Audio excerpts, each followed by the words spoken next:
भगवद गीता के इस श्लोक का अर्थ है कि अधर्म की प्रबलता के साथ हे कृष्ण, कुल की स्त्रियां दूषित हो जाती हैं और स्त्रियों के दुराचारिणी होने से हे वृष्णिवंशी अवांछित संतानें जन्म लेती हैं। भगवद गीता के इस श्लोक का अर्थ है कि अवांछित संतानों की वृद्धि के परिणामस्वरूप निश्चय ही परिवार और पारिवारिक परंपरा का विनाश करने वालों का जीवन नारकीय बन जाता है। जल तथा पिंडदान की क्रियाओं से वंचित हो जाने के कारण ऐसे पतित कुलों के पितरों का भी पतन हो जाता है।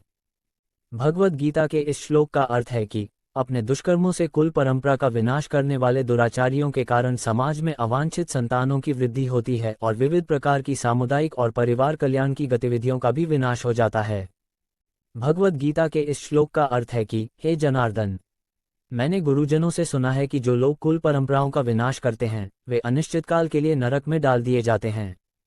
भगवद गीता के इस श्लोक का अर्थ है कि ओह, कितने आश्चर्य की बात है कि हम मानसिक रूप से इस महापापजन्य कर्म करने के लिए उद्यत हैं। राज्य सुख भोगने की इच्छा के प्रयोजन से हम अपने वंशजों का वध करना चाहते हैं।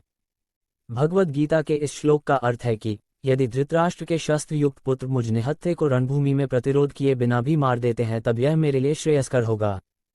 भगवद गीता के इस श्लोक का अर्थ है कि संजय ने कहा, इस प्रकार यह कहकर अर्जुन ने अपना धनुष और बाणों को एक ओर रख दिया और शोकाकुल चित्त से अपने रथ के आसन पर बैठ गया। उसका मन व्यथा और दुख से भर गया।